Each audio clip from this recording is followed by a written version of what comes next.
Good morning, everybody. My name is Dan Kraft from Forum Global, and the event partners for this event, Ericsson, GSMA, Huawei, Nokia, and ZTE, have asked me to just say a few words at the start, just to welcome everybody, and also to talk a little bit about the platform and to let you know about the different features on the platform. So we're going to be starting with the webinar very shortly. But just to talk you through a few of the different aspects of the platform first. You are now on the main stage in the platform. So the main stage is where all of the sessions today are going to be taking place. So if you're here, then you have found the correct area for all the sessions to be taking place. If you look to the right-hand side of your screen, you have a chat area. And we want to hear from you. The partners want to hear from you, want to hear your comments, want to hear your questions.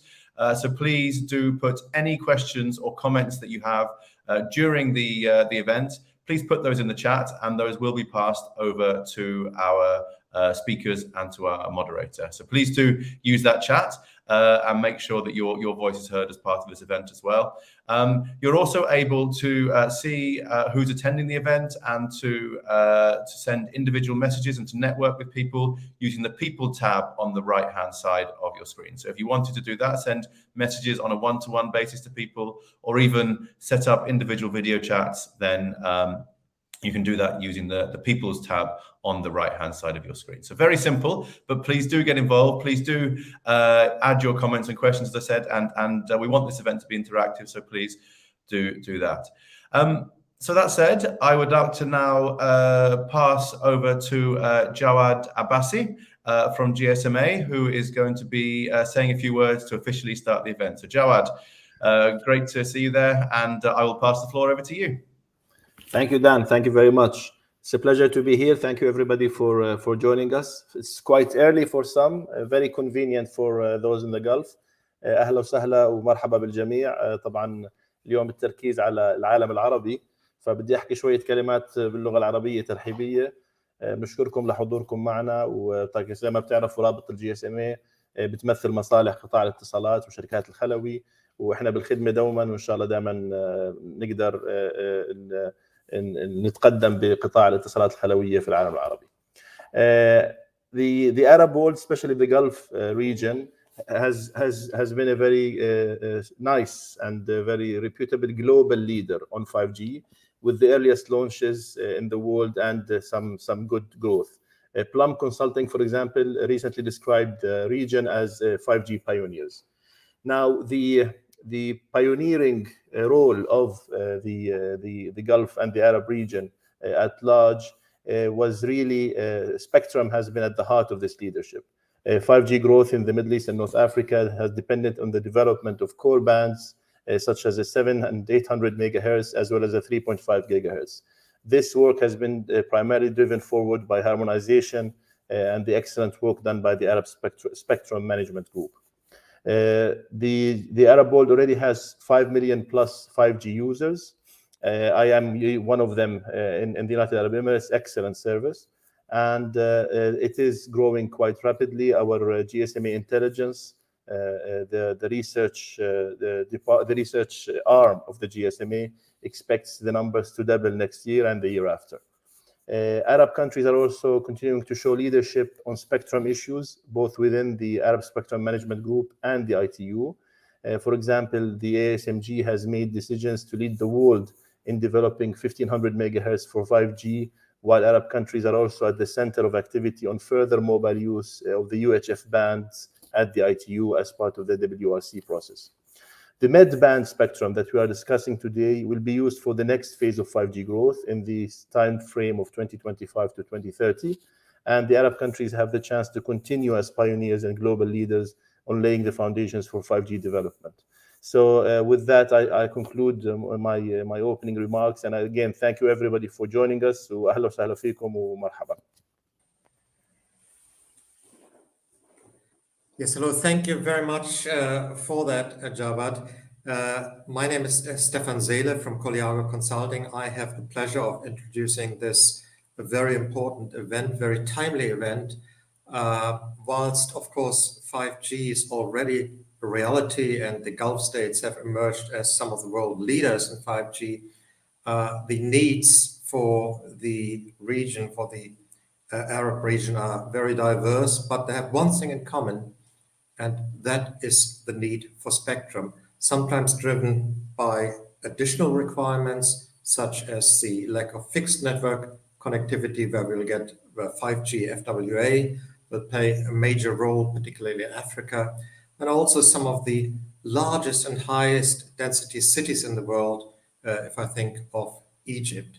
So with that, we have a very good panel looking at the various aspects of spectrum management in the context of making 5G reality, because 5G means not only a technology development, but also developments in terms of spectrum, low, mid-band, which is the key capacity band for citywide speed coverage, as well as high bands or millimeter wave. So with that, I'd like to now introduce our first speaker, Tarek Ellawadi, the Executive Director of Spectrum Affairs of the Telecommunications Regulatory Agency of the UAE. So over to you, Tarek. Good morning. You can hear me? We can hear you, but we can't see you yet. Right now? Now we can see you. Wonderful. Yes. Thank you. Thank you very much. Thank you, Steve. Thank you, Dan, for everything. بسم الله الرحمن الرحيم. الصلاة والسلام على رسول الكريم نبينا محمد وعلى آله وصحبه وسلم أجمعين. السلام عليكم ورحمة الله وبركاته. Good morning, everyone. And I'm sorry that because I'm out of the office, I was having a meeting, so I'm doing from other place. So sorry for that. On behalf of ASMG Group and all Arab countries, also, we'd like to thank Forum Europe for organizing this event, and thank also to GSMA and others for bringing this important issue, the future of mid-band spectrum, IMT spectrum needs, policy development, and the role of 6 gigahertz. I'll just have I'll share with you the latest update of ASMG Group with regard to 6 gigahertz. I can see right now 6 gigahertz is one of the important band becoming for all countries in order to see how we can use this band for having heavy traffic and to have a mid-band between the millimeter wave and the lower band. So I'm just sharing with you right now a very short presentation. You have it right now, slide 2. As you're all aware, there is an agenda item 1.2, identification of IMT in the frequency band in 3 gigahertz, 6 gigahertz, up to 7.125 megahertz, and then 10 gigahertz. So the request here that to review the regulatory requirement within in the footnotes 5.42 429B, and then identify the frequency band 33 to 34 for IMT system for countries wishing to do using the IMT, and also follow up the studies, identify the frequency and the frequency range for IMT, and of course with emphasizing to protecting the existing services. In the last ASMG meeting, we had some of Arab countries want to emphasize on not to imposing restriction on IMT application. So if the identification will be there, we don't need to have that much restriction on IMT. I'll go on slide number 3. So what we need here and on 6 gigahertz, and we had developed as a questionnaire band. Of course, maybe you know that we already have one team in ASMG looking for technical, and one, of course, there is a teams for looking to all agenda items, and working group 1 looking for agenda item related to IMT. So this questionnaire here is, for example, when we did about the direction for IMT identification in the whole or part of the bands. So we get an answer about this question. Some administration do not support the limitation of 6 of this band, 6.4 to 6.7 to 7.1. for IMT. Other administrations are considering the studies held within the work of Working Party 5D and the compatibility of these application with other radio services in the band with a view to defining the direction or on the definition of the band for IMT system at the later time. The next question we had current uses within with the priority. So existing use in this band, such as fixed services, fixed satellite services, and other in the same country. We have a priority. We need to see it. How we'll use it for mobile, or we use it for fixed services, or we use it for FSS. This is another question we have it. Another one, possible regulatory measures or conditions. We have to put a sitting condition to provide protection for existing services and systems and not to affect them without imposing, of course, we have to make sure, without imposing undue restriction on possible identification for IMT system. Other views, considering the potential use of network access such as Wi-Fi in this band, and considering license exempt approach for assigning this frequency band. So these questions in the slide 3, we can see it. At least we have to know, we know that there are 3 countries in the Arab region who develop a public consultation on the 6 gigahertz band. That is Saudi Arabia, Tunisia, and UAE.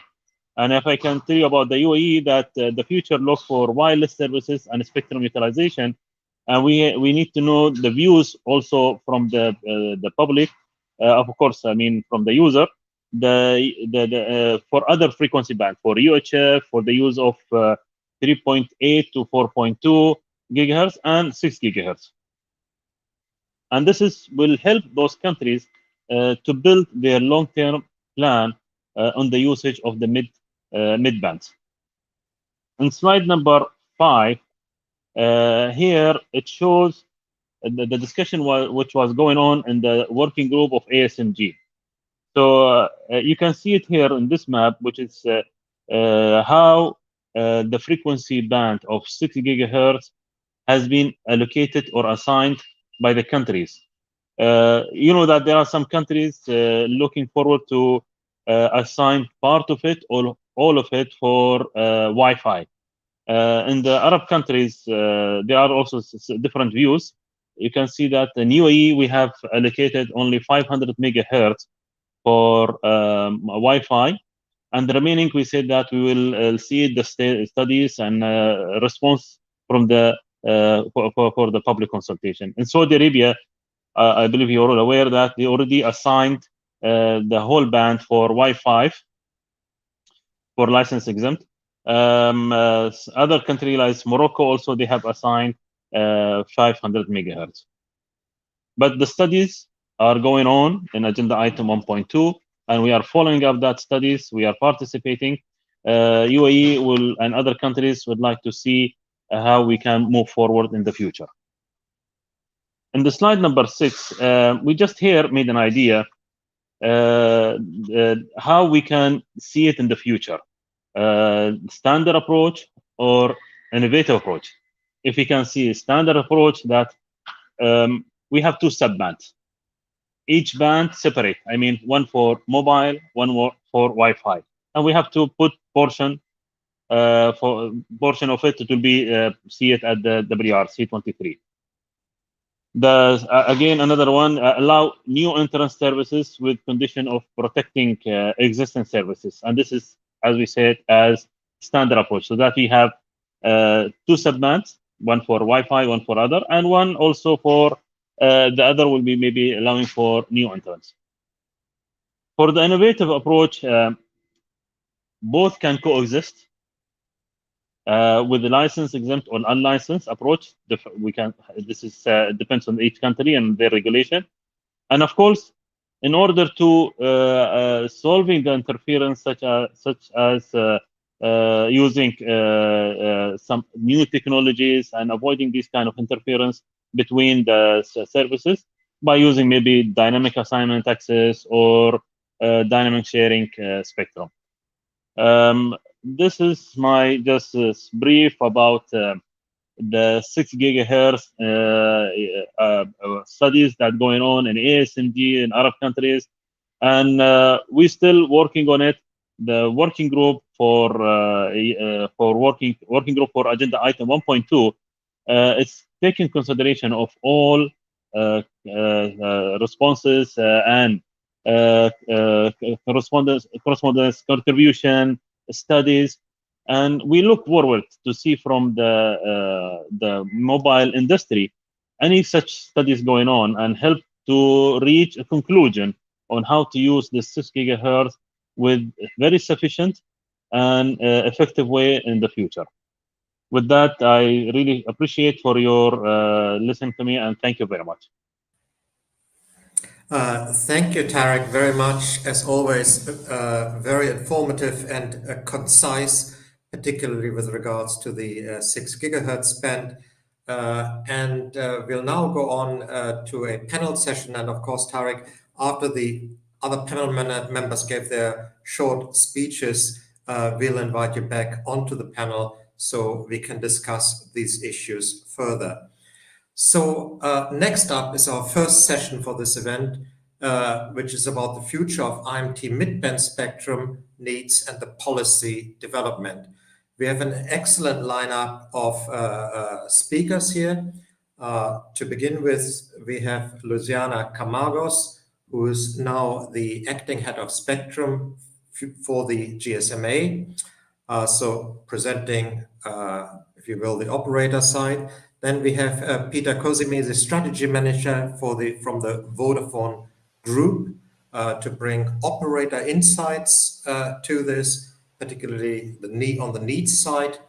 And we have from the regulator side, we have Abdul Hadi Abu Amal, Director Technology Standardization and Spectrum Management from Etisalat Group, and Tarek will join this panel as well. So over to you, Luciana, with your first remarks. I believe you have a set of slides.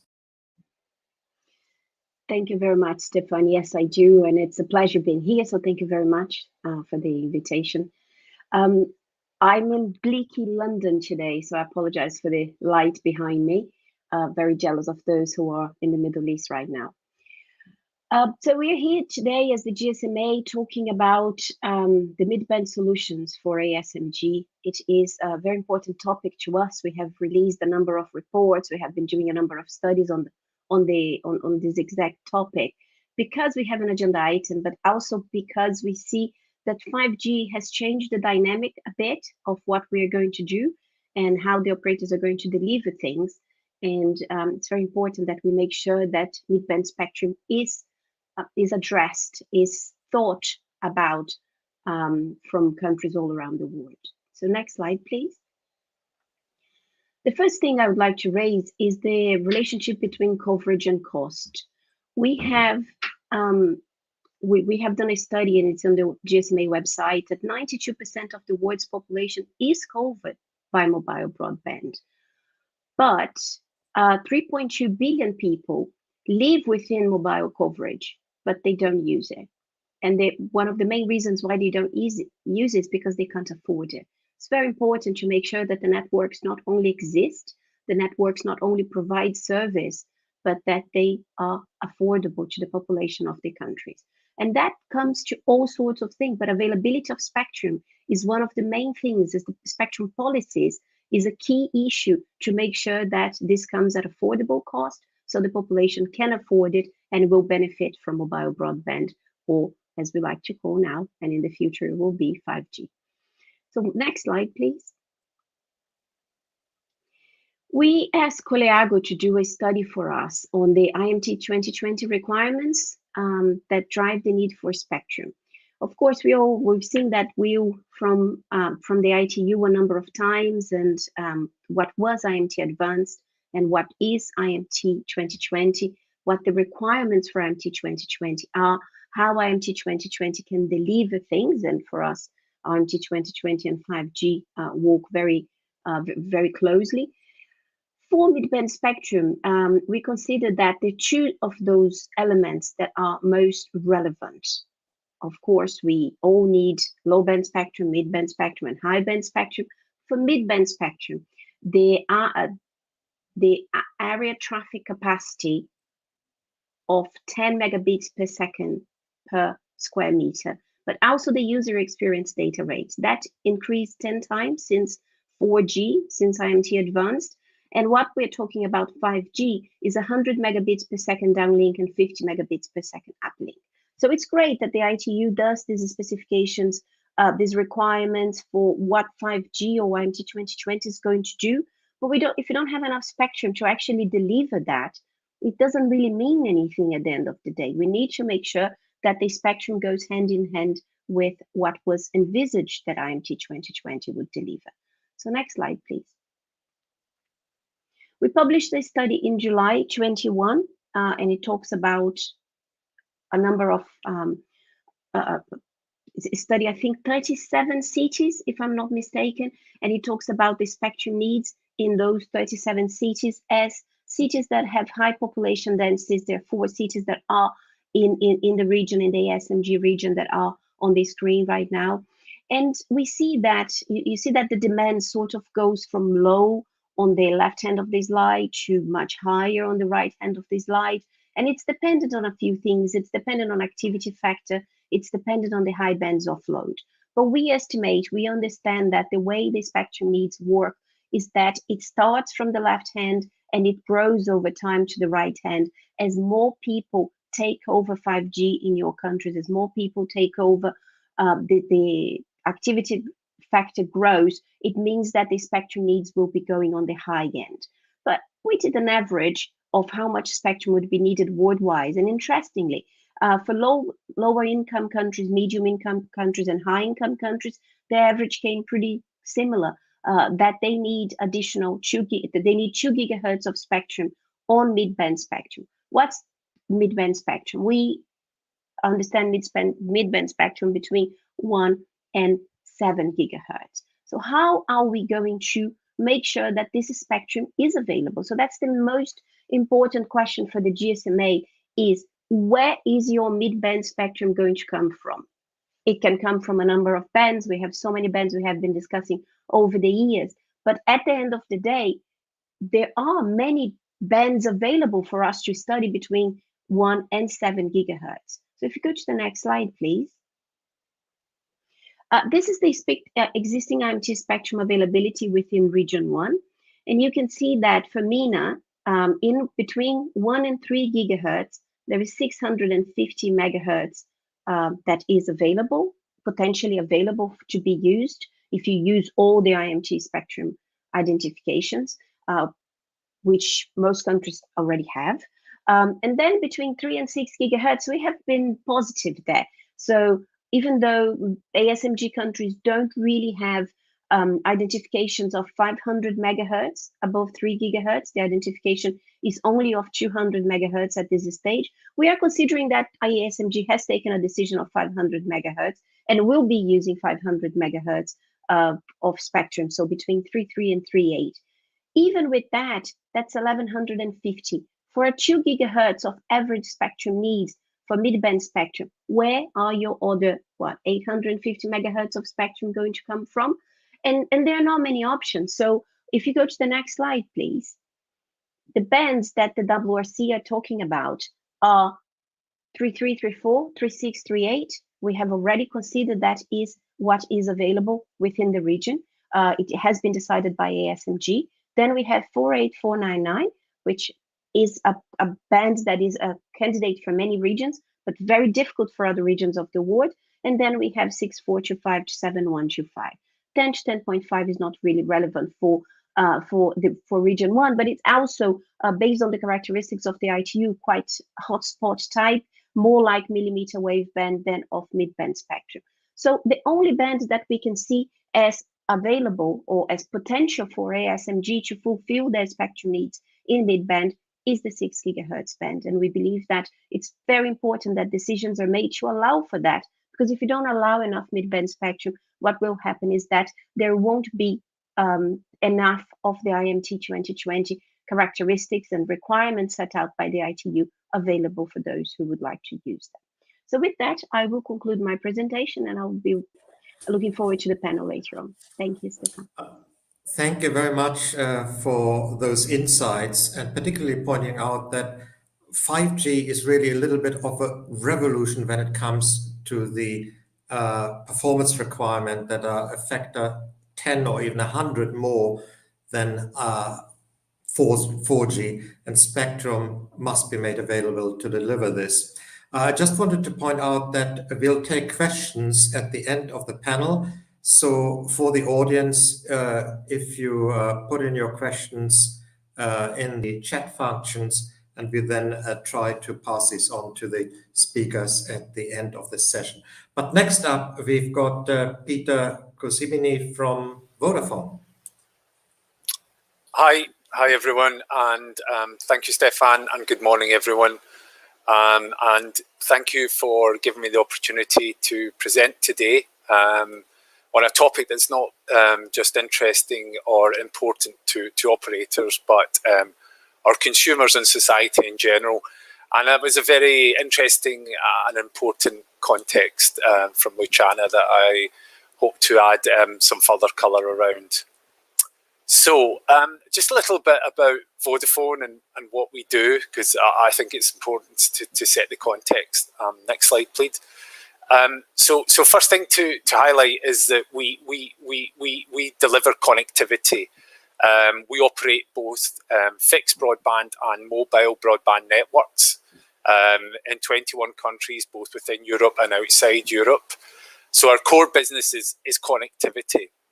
And we have the largest next generation fixed broadband footprint in Europe. So fixed, very, very important business for us. And we connect consumers and enterprises. And we connect a variety of different devices, from not just smartphones, but cars, Internet of Things devices, sensors, and even provide wireless broadband services through our FWA services, fixed wireless access services.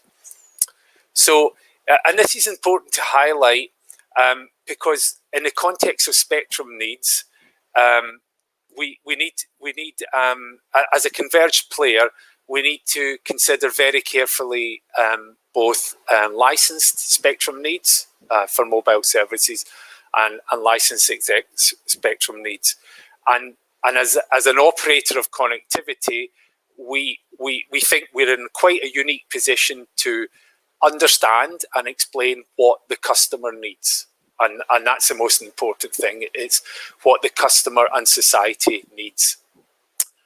Next slide, please, Jordan. So just a little bit about how mobile and fixed services are evolving. So both mobile and fixed network traffic is continuing to accelerate. It approximately doubles every 2 years, and we see that acceleration expecting to continue. And that's driven by a number of different service requirements. And there you can see some on the right-hand side, but everyone's aware of the move to cloud-based services, cloud gaming, streaming is very, very popular, if not the most popular service in both our fixed and mobile broadband networks today, and that will evolve with higher definition streaming. Again, further increasing demand. Our Internet of Things, IoT services are growing rapidly, connecting both consumer and enterprise IoT in the area of logistics, health, and other areas, as well as in helping reduce emissions and having a greener energy. In addition to that, maybe not explicitly mentioned here, but I'll pick up on it because it's been mentioned in the previous two presentations. In all our European markets today, we offer fixed wireless access services, which is wireless broadband services, giving us the ability to offer wireless broadband services where fixed services cannot be economically delivered.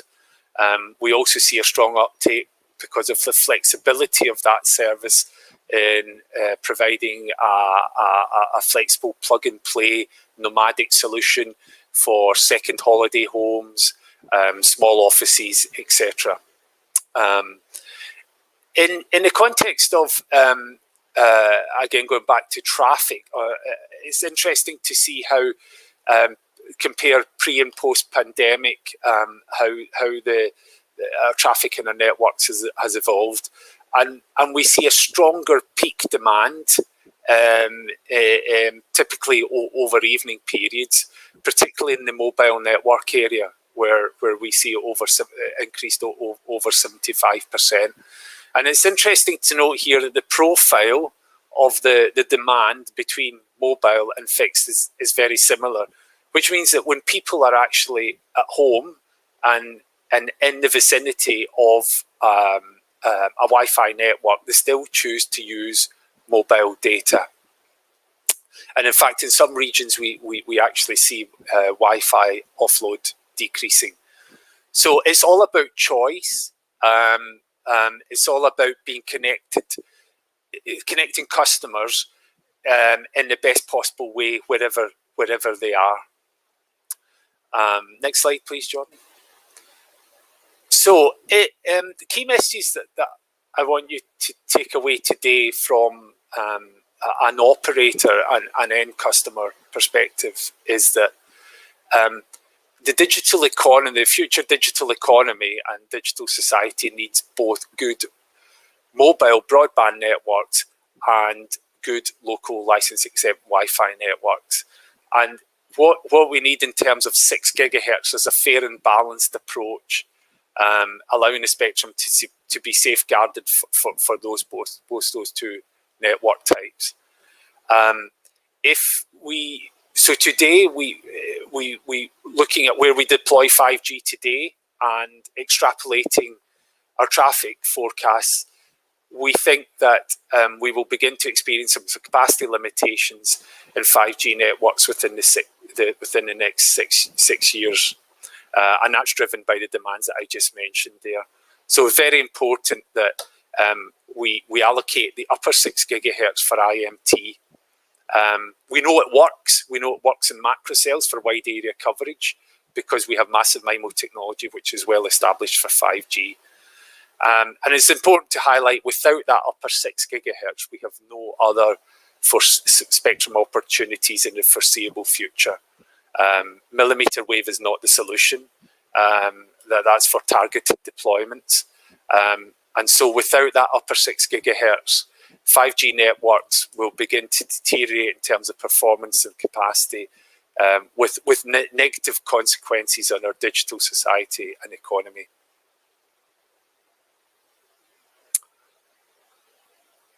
Thank you. Thank you very much, Peter. I liked here particularly your focus on the user, both the consumer and the business user, and bringing Vodafone's unique perspective of being both a mobile and a fixed network operator. So you are ideally placed to talk about that balance of the use of the 6 gigahertz spectrum. So it is now my pleasure to introduce our next speaker from the Etisalat Group, Abdulhadi Abalmal, Director of Technology and Standardization. So please go ahead, as talking as one of the countries where 5G is already well established. Thank you very much, Stephen, and thank you very much, everyone. I'm sorry, it looks like an interesting discussion today regarding the sort of potential of the mid-band for 5G. So before going forward, I would like to thank all the previous speakers. I think they made it easier for me to maybe address some of these important elements they have highlighted. And welcome to all colleagues, all participants to this workshop. Assalamu alaikum wa rahmatullah. And to start with my presentation, if we can move to the next slide. My name is Abdulhadi Abalmal. I'm heading the Technology Standardization and Spectrum Management across Etisalat Group. Today, I would like to take you through some of the elements related to the mid-band potential looking also to the current discussion in the ITU for preparation of WRC 23. I think there are a number of elements we have to address during this discussion, including the 6 gigahertz and how the 6 gigahertz can contribute to the overall development of our IMT journey and our social and economic development of our countries. So let's move forward. Sorry, whomever, yeah. Yes, if you look today to the expectations we had through many forums in the ITU and you know, many of the forecasts provided by a number of industry players as well for the IMT traffic and subscription, we usually see them exceeded in reality. And interestingly, we can see in the recent Ericsson Mobility Report some sort of current fact, as well as some forecast for the 5G subscription uptake forecasted over 8 years, let us say, of deployment, comparing the 4G and 5G. And it's very clear that the subtake, as you can see from the right-hand side figure, the 5G subscription uptake is expected to be faster and exceeding the 4G one.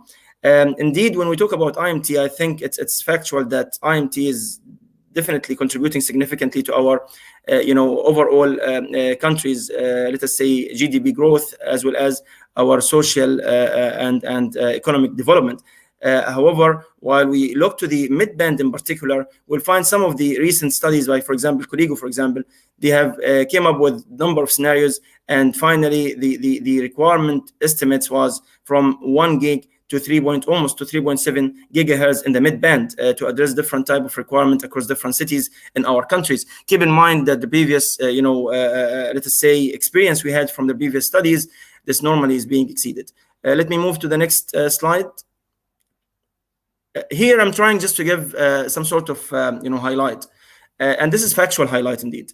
If you look to the, let us say, the trend of the mobile technologies, interestingly, going from 2G to even 5G and maybe beyond even, the amount of spectrum, or let's say the amount of bandwidth we need per carrier, has been growing significantly. And we have seen that going from 2G to maybe 3G, we go from 200 kilohertz per carrier, for example, going up all the way to 5 megahertz. And then we had this dual carrier type of implementation, or even multiple carrier type of implementation across 3G and 4G, and now even 5G in terms of carrier aggregation or dual carrier, or whatever we call it. And interestingly, we can see right now that we have, for example, millimeter wave, that IMT can support multiple hundreds of megahertz up to even 1 gigahertz. And this we speak almost about 5,000 times or even more of bandwidth requirement when we compare our journey from 2G even toward 5G evolution. However, when we talk about this sort of bandwidth, we have to keep in mind the balance between, as we normally say, the coverage between the capacity and the requirement. We have a number of use cases, and each use case has its own requirement and demand. So we have to be very careful when selecting those sort of resources in which band to accommodate both the coverage. Like, for example, in UHF, we have the agenda item 1.5 today, where we're looking for 600 megahertz and even below. And our definitely position that we see this as potential for flexibility for the future for many countries, even those who are currently using, for example, broadcasting, but going all the way to mid-band, which is now the topic of our discussion.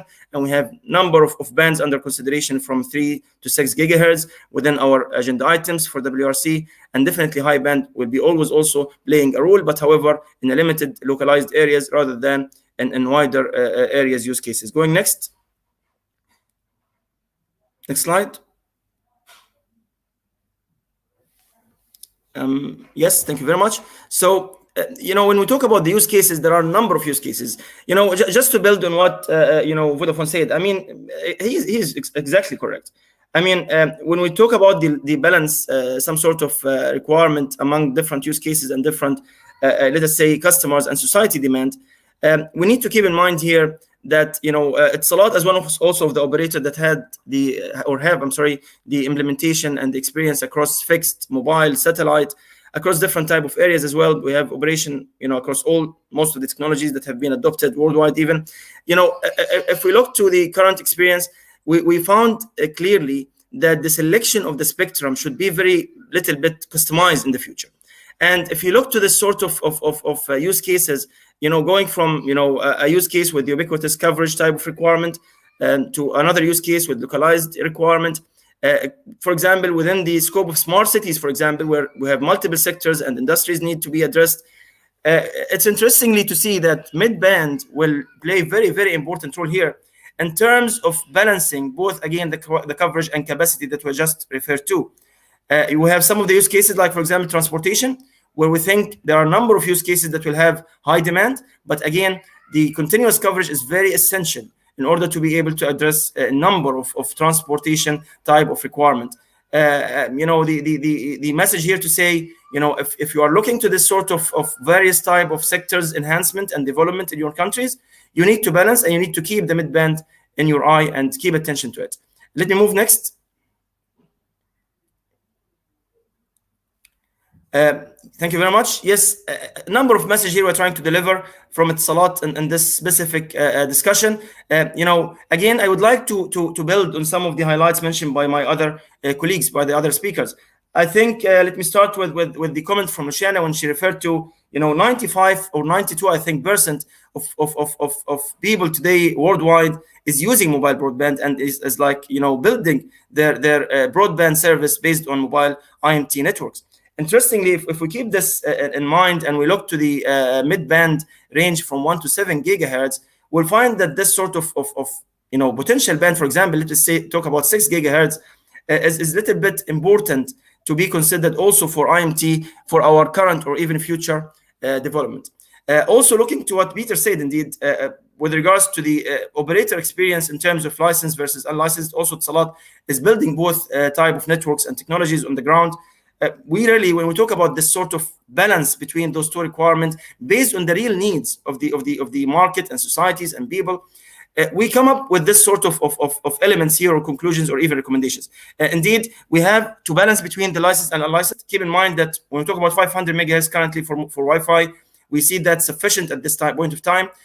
Going forward, we need to have a careful study of the utilization. Keep in mind, if you look to the right-hand side table here, when we look to the current situation in UAE, for example, regulation for the, let us say, license exempt, indeed, whether it is LTE unlicensed or NR unlicensed or even Wi-Fi, we'll have multiple number of bands being considered, some of them in the mid-band, some of them in the higher band. We speak here almost about maybe more than 1 gig in the mid-band and even more than that in the high band. And these are all available for these sort of license exempt. If we speak about localized, definitely the high band also can be playing very important role here, rather than going to a mid-band, which is a very precious resources for many use cases in the future in terms of public IMT networks. Again, we need to avoid action that are irreversible. So sometimes going from unlicensed to licensed almost can be impossible, but going from licensed to unlicensed at any point of time or license exempt might be a choice in the future for the administrations. However, flexibility is always a key for many market success,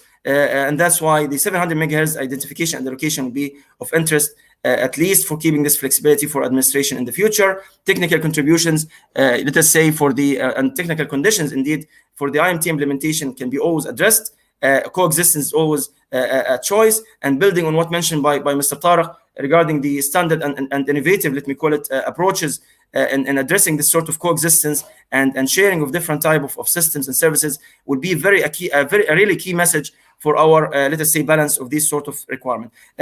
Finally, I'm saying here, one possible approach has been adopted by many countries worldwide, especially in Region 1 and even a number of ASMG countries, 500 megahertz for license exempt at the short term and mid-term, and maybe 700 megahertz to be, we propose this to be allocated and licensed even to IMT, and definitely the option for unlicensed or license exempt will be always there in the future. Just to conclude quickly, the agenda item will be addressed in WRC 23, covering number of mid-band. We definitely think that the support of this allocation and identification to IMT will provide the balanced approach and the flexibility for our national decision in the future.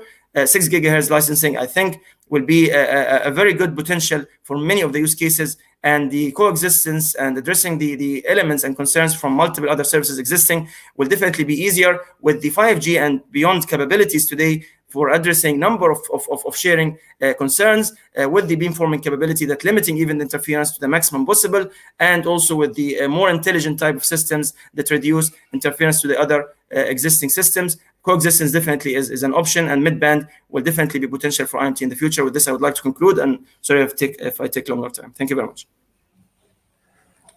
Thank you very much. I particularly liked your observation that there's a difference between the option value of going for licensed, and then if you don't require it, you still have the option to go unlicensed, but the other way around, you really forego that option. And I think this is a very, very useful insight, which regulators ought to bear and policymakers ought to bear in mind. With that, if we could bring everybody up again for the panel, that would be great. So we have Tarek, we've got Luciana, we are still waiting for Peter. Oh, here we all are. Wonderful. So I would like, of course, I'd like to again encourage the audience. Please do ask questions, which we then can pass to the panel. But perhaps I'll start off with a question relating to the amount of spectrum, mid-band spectrum that is required. So Luciana in her speech indicated that an average of 2 gigahertz of spectrum is needed in mid-bands to fulfill the IMT 2020 requirements. So where will the spectrum come from? I mean, you already spoke about it, but maybe we can be a little bit more specific about it. Where will that spectrum come from? Thank you, Stefan. I don't see many options, really, as I said in my presentation. We have discussed lots of bands within the ITU context, within these discussions over the years. And if you look in the bands between 1 and 7 gigahertz, there are not many options. 3.3 to 4.2 is one of them. We see some countries considering more of the C band releasing for IMT. We also find that other countries find it very hard. The 4.4 to 5 gigahertz has been a candidate band in the past, failed because there are existing services and it's a planned band, it's complicated. And then we have all of the 5 gigahertz is unlicensed, and it has radars and it has science services, and that has been discussed in the past as well. So we're left to 6 gigahertz. I personally don't see another option unless we can find new spectrum. Thank you. Thanks for that. Any other panel member wants to weigh in? Yeah, I would just like to add to that one of the other reasons why 6 gigahertz is suitable is that within for license use, the upper part is that if you take a typical market today and assume reasonable allocations within 3-4 operator market, then it gives each operator a spectrum block size which can minimize the cost per gigabyte.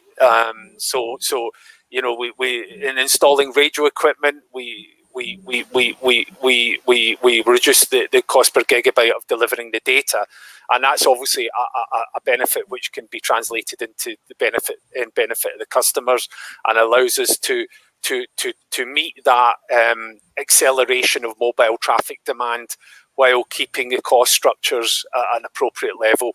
That's really important for us. Having fragmented amounts of spectrum where we need to deploy more radio equipment is not a suitable cost structure for operators, bearing in mind all the other cost constraints that we have today, as well as pressures, other cost pressures on us.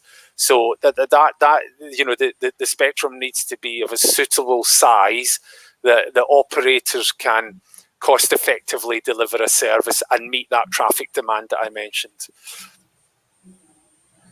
Yes, thank you very much. If you allow me, Stephen, thank you very much. Sure.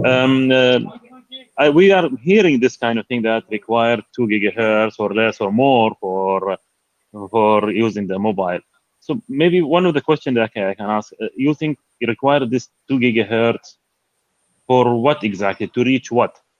The low latency or capacity, having capacity, or what exactly?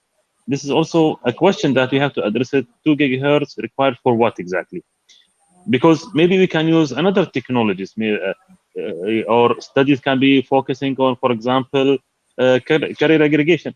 This is technology which allows operator to deploy 5G using multiple bands, integrated together as a big block. The second technology, maybe we can use the dynamic spectrum sharing, this allowing 4G and 5G to exist simultaneously on the same band. So we need to understand first why we need this kind of 2 gigahertz, and maybe there are other ways. I'm not saying that we will not to see spectrum. We are studying to see the spectrum, more spectrum, and that's really good. But maybe if there is another way also, in order to see how we can use those existing spectrum and to give good services. Thank you. Thank you. Yes, please go ahead, Abdul. Yeah, maybe I can comment here. I think the question from Mr. Tarek is a very valid question, and we always need to keep in mind when we talk about the demand, it looks like we need to be more customized now, more specific even. Why do we need these bands and for what type of services? I think there are two elements here we have to look at. First of all, most of, as mentioned by Mr. Tarek and Mohammed, as you mentioned, when we talk about, for example, carrier aggregation, we need the carriers to be aggregated. And then the question is, if these carriers are available, for example, in terms of 20 megs or whatever, or 10 megs in terms of 4G today, and now we are moving with 5G with some hundreds of megs, and then we need to keep in mind that some of these sort of use cases need some sort of ubiquitous coverage, larger coverage, especially, for example, transportation, with number of use cases being addressed. And now mixing up the services itself, like going from transportation only to multiple type of services in many areas, which is coming from health, which is coming from factories, which is coming from some sort of wide and localized type of requirement, and most of these requirements will be addressed simultaneously within the same sort of network. These all of concepts that we makes it more clear why number of carriers need to be aggregated, and then we need these carriers to be aggregated. A second point is, when we talk about dynamic spectrum sharing, we need to keep always in mind the challenge we have today, which is almost losing almost 30% of our resources within the dynamic spectrum sharing. Yes, it is an option that we are considering today. However, there is a significant loss because of the technology limitation today in order to achieve to accommodate this sort of techniques. Going all the way to another point, which is very important as well, that how, while we're talking about different use cases, balancing the demand of uplink and downlink. I mean, normally we focus on downlink, but it's not anymore the case. I mean, many of the use cases we see today, cameras, surveillance, huge amount of demand for uplink is growing on daily basis.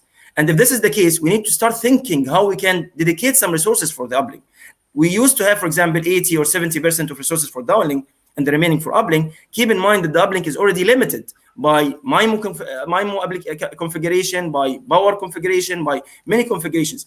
Keeping all of this in mind, balancing uplink and downlink, balancing resources of different use cases in the same time, in the same location. These are all ideas that we have to come together to build these carriers that we need to aggregate in order to achieve this requirement. Luciana, please. Thank you very much, Stefan. Just trying to go back to Tarek's question, because I think it's a really relevant question. And we asked ourselves those questions when we're doing this study early in the year. So the first question we asked is, what among all these requirements, among all these design and the specifications by the ITU of what IMT 2020 is supposed to be, what is most relevant to mid-band? How can we make sure that this is delivered, and what would be needed from the mid-band side? And the characteristics that we chose were the traffic density, but also the user one. So 100 megabits per second per user on the downlink and 50 megabits per second per user on the uplink. Latency is not considered because, of course, that would be more on the millimeter wave side. That would be most relevant to deliver the latency that is required. And we understand there is a combination of low band, mid band, and high band. With respect to the carrier aggregation, one thing that we did in this study, and actually it comes as a quite conservative number, we consider that all existing IMT bands evolved 5G. We're not talking about 4G plus 5G. We're saying that there's going to be a point in time when all the networks will evolve from 3G to 4G to 5G. And so that's actually quite a conservative assumption. And even using all that, and we're aggregating all the carriers, we're not just talking about new bands, we're talking about all the existing bands, all the bands identified to IMT in the radio regulations, we still need more because the average is 2 gigahertz. So with that, we believe that is actually quite a sound requirement from the industry, because we would need that spectrum to deliver what was designed in the recommendation by the ITU. Thank you. Great. If you allow me, Steve, Yes, one more comment, please. Tarek, Sorry. yes, please do. Yes. Please do. This is an interesting debate. So because it is important. I really appreciate the comments made by Abdulhadi and Louisiana about these things. Why I raised this question? I believe you all see it. You all saw it at previous WRC and reports which are coming from other community, for example, broadcasting, satellite, that you are having a lot of spectrum and you are not using it. So we need to also to be ready how to, GSMA or the mobile industry has to prepare why we need it. Because if you will not convince those others, then it will be not easy to get those spectrum. So in summary, we have to justify. You have to justify why you need this 2 gigahertz with all the spectrum that you are having. They will say that you are having in UHF and 1.8, 2.6, and 3.6. So all those, why we need more? We need just to justify it from your side, so that we when we discuss it also as a regulator with all industry, we know how to respond it. It's not something easy, but thank you very much again. But maybe just to very quickly add to such an interesting discussion, but if I may, Stefan, Please do. But if you look at where 5G networks in the world today have, or where 5G has taken off in particular in the world today, it's in regions where there has been mass deployment of 5G with dedicated spectrum. And you know, at Vodafone, we have this 5G built right strategy, which is to say, if we're going to deploy 5G, we will do it with dedicated spectrum at 3.5 gigahertz with 100 megahertz or so channel sizes that will give us a step change in performance from 4G that our customers demand and our customers need. Okay, so if you extrapolate that into what we will need in the future, that's exactly why in the context of 6 gigahertz we need that spectrum to be able to evolve that 5G network. DSS is a very useful tool, but it needs to be used extremely carefully, because as we mentioned earlier on, basically with DSS you're adding 2 systems onto 1 frequency band. You're increasing the overhead, and therefore could actually reduce the speed available to a user. So it's a useful tool when in particular circumstances, but it's not the solution to capacity. Yes, great. Yeah, I think that sums it up quite well. And in fact, Tarek, you're quite right. The industry needs to answer that question. Why do you need the spectrum? And I think the answer is to a large extent contained in this report Luciana mentioned. And I invite you all to visit the GSMA website and download that mid-bands requirements in the 2025 to 2030 timeframe. That report really explains why this is needed. So with that, I can actually move on to a question from the audience. We have one question here. Have any countries in the ASMG region made provisional decisions on the 6 gigahertz band? And also, what about the rest of region 1? So who would like to take that question? I think this is regarding to ASMG. If you allow me, Stephen. Yes, please. As I mentioned, there are some countries already take a decision. For example, Saudi Arabia already they have taken a decision about the 6 gigahertz to full 1200 megahertz assigned for Wi-Fi for unlicensed or license exempt. UAE already assigned 500 megahertz for Wi-Fi, and the remaining still we are looking to the studies going on in the ITU 1.2. Some countries still they are doing consultation, like Tunisia, maybe Qatar also. The rest, they are all still studying and looking to the result, what will be happen in 1.2 of WRC 23. So this is a summary. I think Morocco also, they have already assigned 500 megahertz for Wi-Fi. So this is just summary about the whole 6 gigahertz in the Arab region. And maybe Peter, Luciana, for region 1, any insights, Africa and Europe, the south and the north? Oh, you're on mute, Luciana. Sorry. For Europe, there is a decision a while ago for the lower 500 megahertz. For the upper 700 megahertz, there has been no decision. There's a study item ongoing, but it's also part of the agenda item, and they have been very active in those discussions. For Africa, there is a recommendation from ACHU approved, I think, July, about the lower 500 megahertz, but the upper 700 megahertz subject to WRC discussions, and they have been quite supportive of that. For RCC, very supportive of the upper 6 gigahertz for IMT, and we have seen quite a lot of movement from them on the matter. So that's where we are in region 1. Thank you. Yeah, thank you for that insight. And I think with that, perhaps one could also say,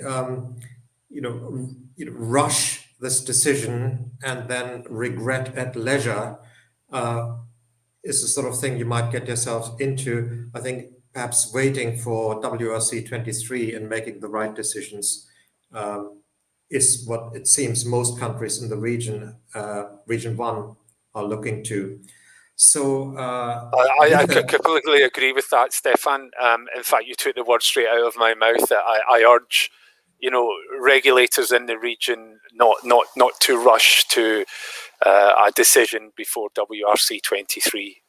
Let the appropriate studies take place. Listen to what people are saying, and not rush into a regrettable decision. So with that, I have another question from the audience. This is quite specific. What's the future of band N46? That's 5150 to 5925 megahertz, N47, 588, 5855 to 5925 in the ASMG region. Yes, please, Abdelhadi. Thank you very much. Maybe not about the ASMG itself, but in principle, first of all, about the technology. As you're aware, when we talk about license exempt, there are different flavors for the license exempt. Since many years now, we got this sort of LTE or 3GPP unlicensed version, which is called, for example, the multifier, some of the commercial solutions in the market today, or LTE unlicensed. Now there's some sort of other development as well in the NR unlicensed, where there are some good coexistence between both 3GPP and IEEE technologies here. So I think unlicensed concept or license exempt concept have different flavors and different technologies that will be up to the choice of the market at a certain point of time. Keeping in mind, this definitely Wi-Fi, especially in the 5 gig, was a bit older or a bit old. But I mean, again, there's some sort of good movement with different in performance between the 3GPP solution and the maybe IEEE solution. In multiple actually enterprise type of to address multiple enterprise type of requirement using the same license exempt solutions, but then on 3GPP version rather than IEEE version. So I think regardless of what different markets is being adopting, I think it's maybe in most of the time license exempt are technology neutral if they are maintaining certain type of conditions like listen before talk, some of the technical aspects that they have to respect as a technology let us say feature. I think then all the options are available for every user for the license exempt, whether they go for the let us say IEEE version or even the other version. I think even this is good to keep in mind while we are considering any license exempt. It's not only Wi-Fi, it can be Wi-Fi, it can be licensed, unlicensed LTE, or even 5G unlicensed. Thank you very much. Great, thank you for that. Any other comments from the panel? Yes, Luciana. Thank you, Stefan. Yes, I think it's really important to note that those bands are unlicensed bands. And as any unlicensed bands, they have some quite restrictive operation conditions, and they have, for example, the 5470 to 5925 have quite a lot of operation conditions that they should not cause interference in some of the services that operate, and they should change channels. And with all the unlicensed, there is no handover, and the quality of service is different. And when you go outside, it's not the same. There's no continuation of service, and all that is really interesting. I think it's one component of the service, is one component of 5G, but it's not solely responsible for delivery of 5G services, and that will be quite difficult for the operators to provide any service as we know it with only that type of band. Thank you. Thanks. Any other comment on that? If not, I think there's a good connection between that and another question here. Do we in fact need more spectrum for countries that performance targets in excess of those that are currently in the IMT 2020 requirements? So in excess of the 100 megabits downlink and 50 megabits uplink. I think that is, for example, the case in Saudi. Perhaps somebody can talk about that, whether we need additional spectrum for that, and where can that be found, or what would be the solution if the spectrum can't be found.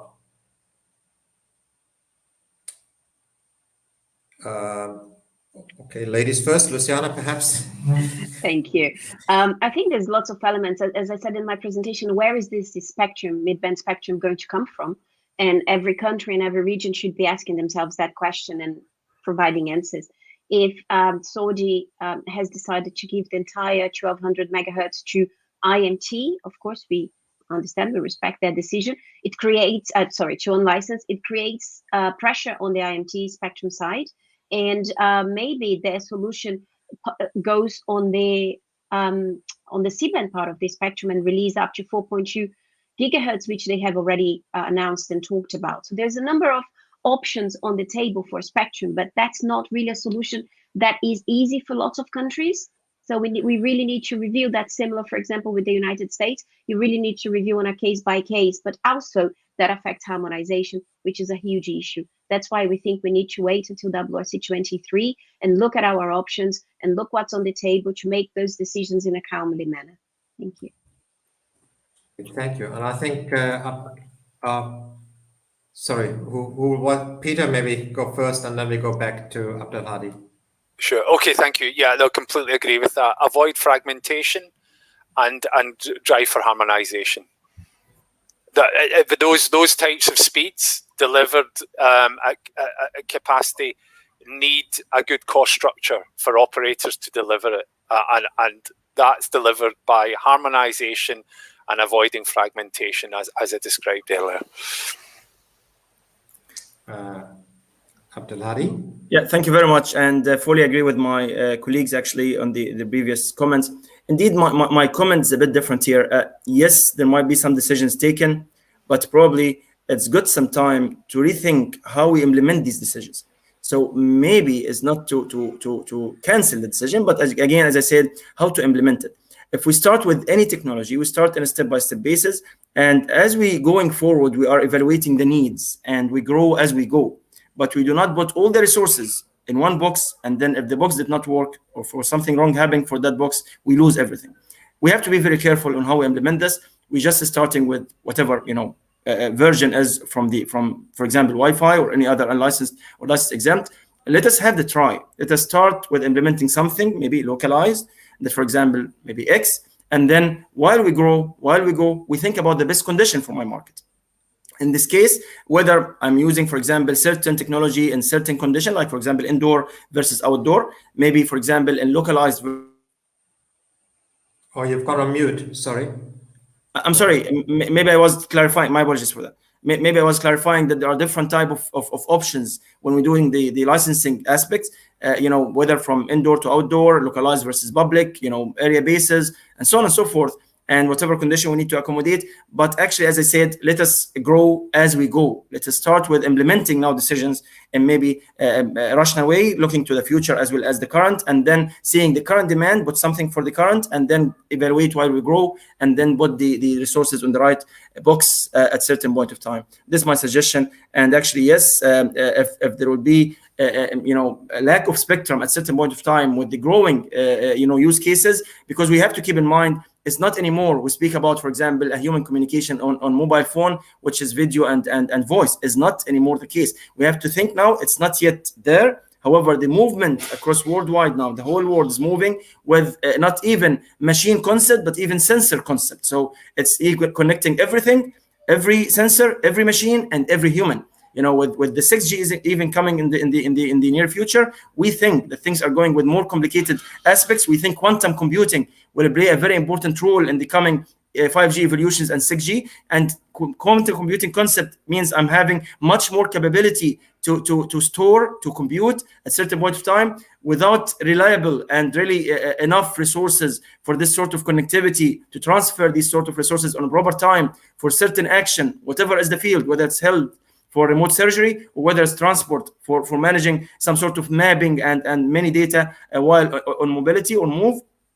Again and again, we are saying we have to keep in mind that some sort of early decisions, which is not really fully utilized and not really fully, let us say, addressing the current need, might block many other needs in the future that will be not in favor of many administration. Thank you very much.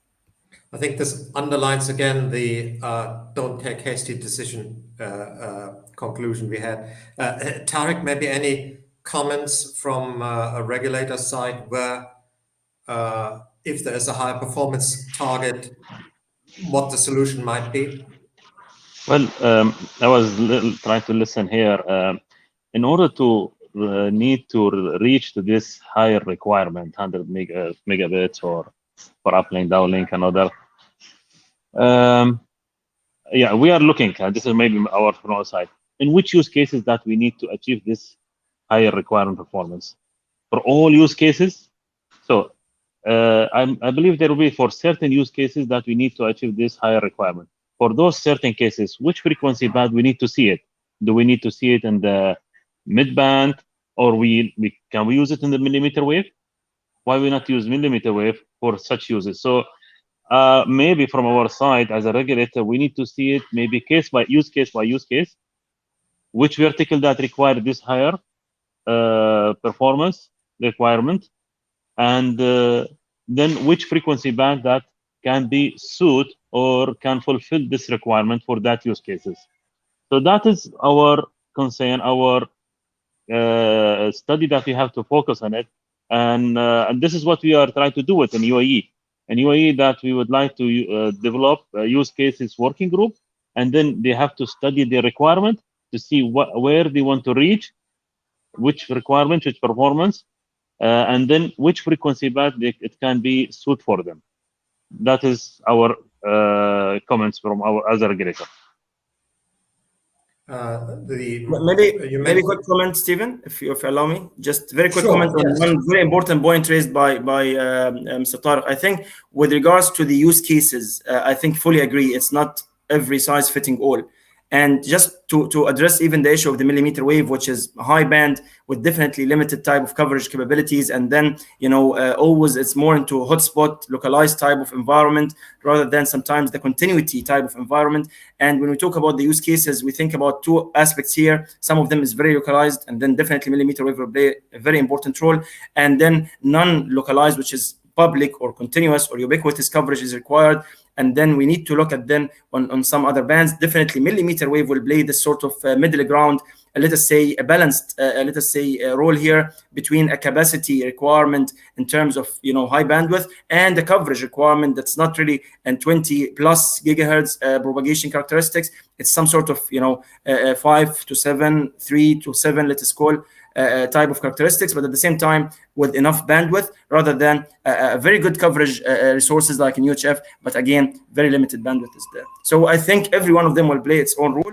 Use cases, as I said, moving from localized but going also to transportation, for example, which is a very promising one. Drones, whether it's transportation on the ground or even in the air, and many other use cases that surveillance, for example, on nationwide basis. Some of them are localized, some of them are public-wise, some of them are on mobility, some of them are fixed. And while I'm saying this, we need to keep in mind now the agenda item 9.1.c, where we think it's getting more, I think, in our point of view, important, especially after the COVID-19, post-COVID-19, where we have seen that there is a real lack of fixed, even broadband solutions in our markets. And that's why we need to think about those fixed service resources and spectrum resources that we can utilize over standardized the global ecosystem, like for example IMT ecosystem, to serve our fixed broadband and mobile broadband as well. We have to balance between those resources for mobile with different use cases required, and also these resources that are available today for fixed, but unfortunately are not, in our point of view, well utilized because of the lack of global standard. We believe that IMT with its long profile and even future proof will help to address many of the even fixed broadband under 9.1.c and many of these spectrum. Okay. Thank you very much. Yeah, thank you very much for this comments. I'm afraid we are running out of time. We're bringing this to an end. So just to wrap up here, I think one of the key things is to understand that we have this requirements that the people or consumers and businesses will enjoy a 10 to 100-fold increase in performance, but they're not, of course, prepared to pay anymore for that. And to make these economics work, it is absolutely essential to have the additional spectrum available. I think that's the conclusion here, because as we know, it's not really about the coverage gap, it's about the affordability gap. And this is where spectrum has a key role to play. So thank you to all our panel members. Some great comments here. We now have a short break, and then we'll be back in 15 minutes, I believe. So, and I release you now back to your lunch or coffee breaks, whatever it is. Thank you to all of you on the panel. Thank you, Stephen. Thank you very much to all of you. Thank you very much, Stephen. Bye. Bye. Bye. Thank you. Bye.